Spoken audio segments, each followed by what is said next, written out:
আমরা এর আগে টোটাল স্যার আমরা profit and loss preparation account relevant একই সাথে adjusted profit and loss preparation অ্যাকাউন্টের যতগুলো অ্যাকাউন্ট ছিল এবং যতগুলো প্রবলেম হতে পারে পুরো জিনিসটা আমরা ডিসকাস করেছিলাম। অনেক ক্ষেত্রে জিনিসটাকে আপনাদেরকে ক্লারিফাই করার জন্য আমরা কী করছি, ম্যাথমেটিক্যাল দিয়ে বুঝিয়ে দিলাম।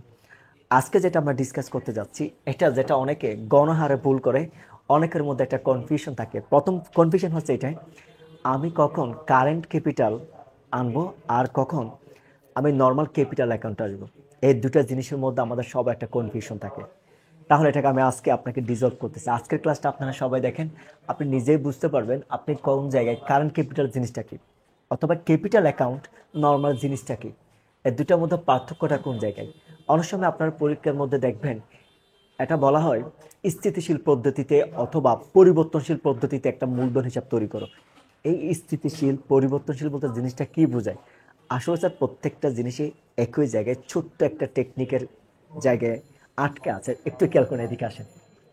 আমরা যদি ক্যাপিটাল অ্যাকাউন্টটাকে বলি, এটাকে আমরা দুই ভাগে ভাগ করি। একটা হচ্ছে ফিক্সড ক্যাপিটাল, একটা হচ্ছে ফ্লাকচুয়েটিং ক্যাপিটাল, যেটাকে আমরা বলি পরিবর্তনশীল মূলধন পদ্ধতি। এটাকে আমরা কি বলি স্যার? এটাকে আমরা বলি পরিবর্তনশীল মূলধন পদ্ধতি। খেয়াল করেন, এটাকে আমরা কি বলি স্যার? পরিবর্তনশীল মূলধন পদ্ধতি। আর এটাকে বলি আমরা স্থিতিশীল। এটাকে বলি আমরা কি স্যার? স্থিতিশীল মূলধন পদ্ধতি। ভালো করে খেয়াল করে এখন দুইটার মধ্যে পার্থক্যটা দেখেন। যেটা আপনি যে নর্মালি একটা পার্টনার্স ক্যাপিটাল অ্যাকাউন্ট করেন, শুধুমাত্র এটা হবে কি পরিবর্তনশীল মূলধন পদ্ধতিতে। এবার এখানে আসেন, যখন স্থিতিশীল মূলধন পদ্ধতি পড়বে, এটাকে দুইটা নিয়ম হয়। একটা হচ্ছে পার্টনার্স ক্যাপিটাল অ্যাকাউন্ট, একটা হচ্ছে পার্টনার্স কারেন্ট অ্যাকাউন্ট। এখন আপনার বুঝতে হবে ফ্ল্যাকচুয়েটিং ক্যাপিটাল এবং ফিক্সড ক্যাপিটালের মধ্যে মূলত পার্থক্যটা কোন জায়গায়। দেখি আমরা একটু আগে ডিটেলসে যাই। আমরা যদি একটু ডিটেলসে যাই তখন জিনিসটা আমাদের কাছে ক্লিয়ার হবে। প্রথমে আসি আমরা ফিক্সড ক্যাপিটাল। দেখেন স্যার, ফিক্সড ক্যাপিটালের মধ্যে আমাদের দুইটা পদ্ধতি আছে, একটা পার্টনার্স ক্যাপিটাল অ্যাকাউন্ট, একটা পার্টনার্স কারেন্ট অ্যাকাউন্ট।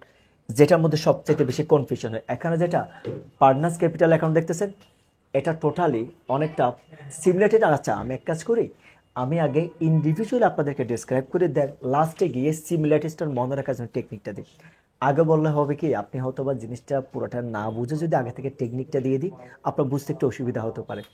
তাহলে দেখেন, ফিক্সড ক্যাপিটালকে দুইটা পদ্ধতিতে ভাগ করা হচ্ছে, যেটাকে আমরা স্থিতিশীল মূলধন পদ্ধতি বলি।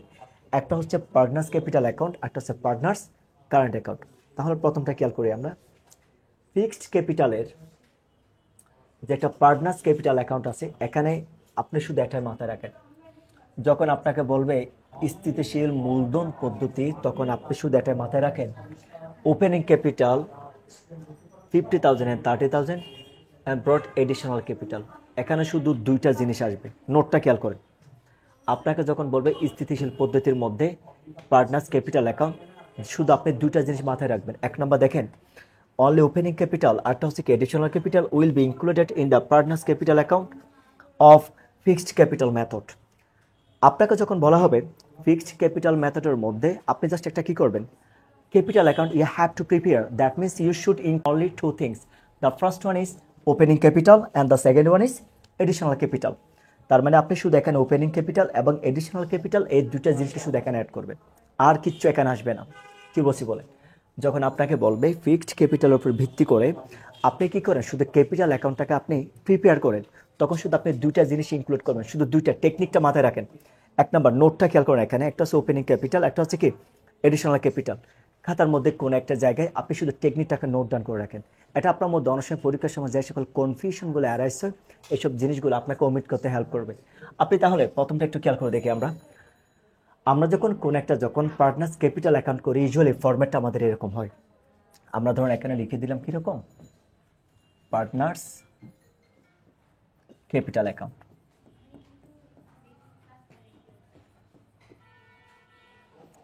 একটা ডেবিট হবে, একটা ক্রেডিট হবে। এখন দেখেন, ওপেনিং যখন ক্যাপিটাল হয়, ক্যাপিটাল সবসময় কোন সাইডে বসে? ক্রেডিট সাইডে। ব্যালেন্স বিডি বলে কি দিয়েছেন? 50,000 30,000। অপর দিকে খেয়াল করেন, মিস্টার এ অ্যান্ড বি দুইজনে আবার এডিশনাল ক্যাপিটাল নিয়ে আসছে। এডিশনাল ক্যাপিটাল নিয়ে আসলে আপনি ক্যাশ দিয়ে 2 টাকা প্লাস করলেন, তাহলে দেখেন 2টা প্লাস করলে কত 70,000, এদিকে কত 60,000, এদিকে আমার কোনো ব্যালেন্স নেই। তো আমি ব্যালেন্সটাকে উভয় পাশে লিখলাম, দেন ডিডাক্ট করার পর যেটা শর্টেস্ট অ্যামাউন্ট থাকে এটাকে আমি বলি কি ব্যালেন্স সিডি, তাহলে বসিয়ে দিলাম। একইভাবে এগুলো মূলত তৈরি করা হয় 1 মাসের জন্য। কয় মাসের জন্য স্যার? 1 মাসের জন্য। আপনি এই জন্য জুনের পরবর্তী মান্থে কি হয়ে গেল এখানে জুলাই 1, তারপর আপনি ব্যালেন্স বিডি বলে কোথায় নিয়ে গেছেন এ এবং বিতে অপোজিট সাইডে, মানে যেই সাইডে আপনার ব্যালেন্স সিডিটা হবে তারে অপোজিট সাইডে আপনি কী করবেন ব্যালেন্স বিডি বলে জিনিসটাকে নিয়ে যাবেন।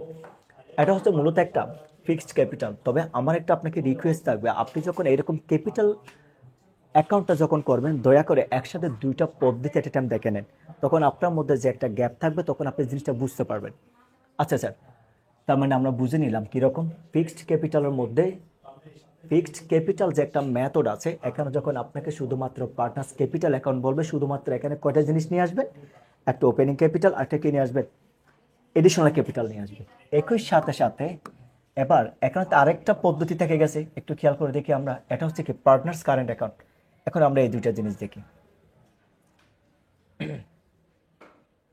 আমরা যদি একটু এখানে খেয়াল করি, পার্টনার্স কারেন্ট অ্যাকাউন্ট হচ্ছে অনেকটা ক্যাপিটাল অ্যাকাউন্ট যেটা আছে বরাবর সেম। কিসের ক্যাপিটাল অ্যাকাউন্ট দেখেন, ফ্ল্যাকচুয়েটিং ক্যাপিটালটা একটু খেয়াল করেন। আমি আপনাকে পার্টনার্স কারেন্ট অ্যাকাউন্ট, এটা অনেকের কাছে একটু কনফিউশন হতে পারে, এই জন্য আমি যেই কাজটি করি এখানে এটা দিই। ফ্ল্যাকচুয়েটিং ক্যাপিটালটা একটু খেয়াল করি আমরা। ফ্ল্যাকচুয়েটিং ক্যাপিটালের মধ্যে দেখেন আপনি যে নর্মালি যে ক্যাপিটালগুলো থাকে এগুলো ব্যালেন্স বিডি বলে, আপনি ক্রেডিট সাইড লিখেন। এখানে একটা ডেবিট সাইড, একটা কোন সাইড স্যার? এখানে একটা আপনার ডেবিট সাইড আর একটা কোন side? Credit side. Balance BD বলে আপনি কি করেন ক্যাপিটালের টাকাটাকে, এই যে ব্যালেন্স বিডি যেটা আছে এটা কোয়েশ্চেনের মধ্যে যে একটা ক্যাপিটালের টাকা বলা থাকে আমরা সেটাকে এই পাশে লিখে দিই। Clear sir? এটা কি বলছি, ক্যাপিটাল টাকাটাকে আমরা এই পাশে লিখে দিই। যখন এডিশনাল ক্যাপিটাল থাকে এটাকে আপনি নিয়ে আসেন। আপনারা এইচএসিতে যে নর্মাল কিছু মূলধন হিসাব করছেন এগুলো অনেকটা ফ্ল্যাকচুয়েটিং ক্যাপিটাল বা পরিবর্তনশীল পদ্ধতি অনুসারে ক্যাপিটাল অ্যাকাউন্টটা আপনারা করছেন। ওই কারেন্ট অ্যাকাউন্ট হলে তখনই কনফিউশন হয়ে যাচ্ছে, মানে আমি কখন কারেন্ট অ্যাকাউন্টটা বসাবো আর কখন এইটা বসাবো। টোটাল পার্থক্যটা খুব দূর একটা জায়গায়, আমি যদি এটা পরে ওখানে যাই দেন আপনি বুঝবেন। এখন আপনি যদি খেয়াল করেন এগুলো সব কোত্থেকে আসছে দেখেন তো স্যার, ওই যে আমরা প্রফিট অ্যান্ড লস অ্যাপ্রিপিয়েশনের মধ্যে যে 5টা অ্যাকাউন্ট বসাতাম, 1 নম্বর কি ছিল interest and capital, salary, commission, loan. Loan তো কখন এখানে আসবে না, শেয়ার অফ প্রফিট, মানে ওখানে যেগুলো প্রফিট অ্যান্ড লসের যেগুলো ডেবিটে থাকে সেগুলোকে আমরা কোথায় নিয়ে আসছি, ক্রেডিটে নিয়ে আসছি। একটা মিনিট, জিনিসটা একটা আমি আপনাকে আরেকটু ক্লারিফাই করে দিই, আপনি এখানে খেয়াল করেন।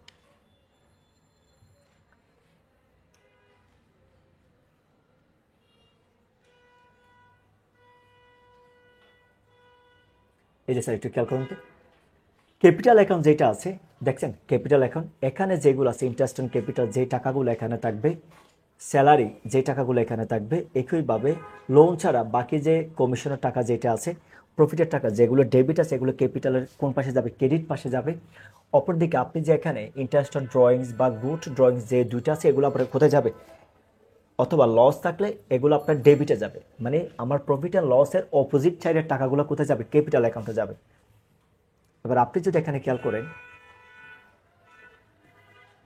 আমরা ফ্ল্যাকচুয়েটিংয়ে ছিলাম, ওকে দেখছেন স্যার, এই যে interest on capital, salary, commission এগুলো সব প্রফিট অ্যান্ড লস অ্যাপ্রিপিয়েশন অ্যাকাউন্টের ডেবিট সাইড থেকে ক্রেডিট সাইড আসে, সবগুলো প্লাস করার পরে একইভাবে দেখেন এখানে যেটা ড্রয়িংস আছে এটা কোয়েশ্চেনের মধ্যে যে একটা ড্রয়িংসের টাকা দেওয়া থাকবে, এটাই ড্রয়িংসের টাকাটা কোথায় দেওয়া থাকে স্যার, এটা কোয়েশ্চেনের মধ্যে। ওরা যে বলে না প্রতি বছর এত টাকা মোট কী করছে উইথড্রল করছে, এই টাকার পরিমাণটা এখানে থাকবে। একই সাথে interest on drawing, share of loss, balance এগুলো এখানে বসাবে। তার মানে দেখেন আপনারা সবাই এই যে একটা নর্মাল ক্যাপিটাল অ্যাকাউন্ট বা মূলধন অ্যাকাউন্ট আছে এটার সাথে আপনারা সবাই পরিচিত। এটা পরিচিত হওয়ার পেছনে কারণ কি জানেন, কারণ আপনারা সবাই এটা এসএসসিতে অনেক বেশি করে আসেন।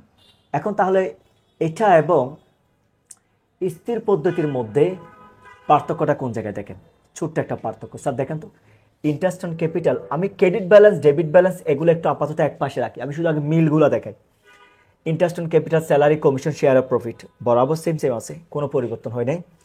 Interest on drawing, share of loss, balance CD দেখেন, interest on drawing, share of short যেটা ব্যালেন্স সিডি লিখছে, শুধু পার্থক্য জায়গাটা কোথায় দেখেন, ব্যালেন্সের ক্ষেত্রে।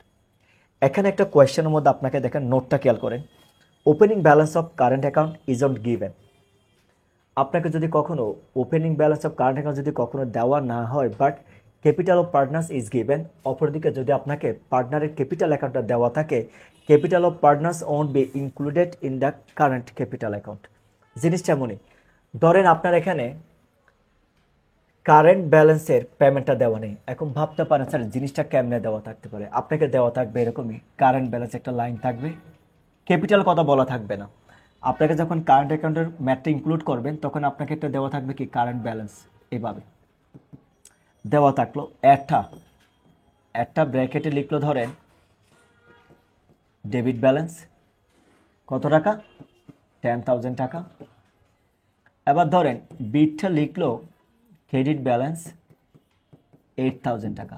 জিনিসটা খেয়াল করেন, এখন আপনি যে কাজটি করবেন, কারেন্ট ব্যালেন্সের যেটা ডেবিট আছে, এই যে ডেবিট পাশে ব্যালেন্স বিডি বলে বসাবেন, কিন্তু বিটটা কেন বসাতে পারবেন না, কারণ বিয়ের টাকাটা কোথায় আছে দেখেন ক্রেডিটে। তখন এখানে আবার ব্যালেন্স বিডি বলে তখন এখানে একটা বসবে না, বিয়ের কলমে কি বসাবেন, আপনি ক্রেডিট ব্যালেন্সের টাকাটা বসে দেবেন। শুধু পার্থক্যটা হচ্ছে কোন জায়গায় জানেন, ওই ক্যাপিটালের জায়গায়। আমার ম্যাথের মধ্যে যখন আমাকে যখন নর্মাল যখন ক্যাপিটাল দেওয়া থাকে তখন আমি কোনটা করি দেখেন, আমাকে যখন ক্যাপিটাল বলা থাকে তখন আমি এখানে ব্যালেন্স বিডি বলে ফ্ল্যাকচুয়েটিং ক্যাপিটাল বা পরিবর্তনশীল পদ্ধতির মধ্যে মূলধনে বসাই রাখি। অপরদিকে কারেন্ট হিসাবের মধ্যে একটা কারেন্ট ব্যালেন্স দেওয়া থাকে। বাই এনি চান্স যদি কখনো কারেন্ট ব্যালেন্স যদি দেওয়া নেই কিন্তু ওপেনিং ক্যাপিটাল দেওয়া আছে, মাথায় রাখবেন ওপেনিং ক্যাপিটাল কিন্তু এখানে কখনো আসবে না। ক্যাপিটাল যাবে আপনার পরিবর্তনশীল পদ্ধতিতে যে একটা পার্টনার্স ক্যাপিটাল অ্যাকাউন্ট আছে এখানে যাবে। এই ছোট্ট পার্থক্যটার কারণে মানুষ মনে করে এটা অনেক কঠিন। আসলে নয় স্যার, কারেন্ট অ্যাকাউন্ট যেটাকে আপনারা বাংলায় চলতি হিসাব বলেন বা চলতি মূলধন যেটাকে বলা হয়, পার্টনারদের বা অংশীদারদের যেটা বলা হয় চলতি মূলধন, এই দুটার মধ্যে শুধু পার্থক্য হচ্ছে এই একটা জায়গায়। আমরা যখন পরিবর্তনশীল পদ্ধতির মধ্যে বলি তখন মূলধনের টাকা দেওয়া থাকলে আমরা সেটা, এখন মনে হয় জিনিসটা আরও বেশি ক্লারিফাই হচ্ছে, ওকে ফাইন। তখন আমরা এখানে ব্যালেন্স বিডি বলে লিখি। অপরদিকে যখন কারেন্ট অ্যাকাউন্ট হবে ওখানে যদি কারেন্ট অ্যামাউন্টটা দেওয়া থাকে, কারেন্ট ব্যালেন্স যেটা ডেবিট বা ক্রেডিট, এটা ডেবিট কেটে বসা দিবেন। বাকি সব আপনি খেয়াল করে দেখেন অ্যাজ ইউজুয়াল, বাকি সব কী হবে আপনার এখানে অ্যাজ ইউজুয়াল। সো আশা করি এতটুকুর মধ্যে ইনশাল্লাহ মেজর কোনো সমস্যা থাকবে না। আমরা আমাদের নেক্সট সেগমেন্টে প্রফিট অ্যান্ড লস অ্যাপ্লিকেশন অ্যাকাউন্টে নিয়ে ইনশাল্লাহ একটা কিসে যাব, ম্যাথে যাব। এই ম্যাথগুলো শেষ করার পর দেন আমরা বাকি ওই যে বললাম জার্নালে যাব, জার্নালের জন্য কী কী দরকার, গুডউইল ইভ্যালুয়েশন আছে, তারপর অ্যাসেটস অ্যান্ড লাইবিলিটিস রিভ্যালুয়েশন আছে, তারপর পার্টনার্সের প্রফিট রেশিও ডিস্ট্রিবিউশন আছে। এই জিনিসগুলো নিয়ে ইনশাল্লাহ আমাদের কাজ করতে হবে। সো আজকের সেশনটা আমরা এখানে শেষ করছি। ভালো থাকবেন, সালাম।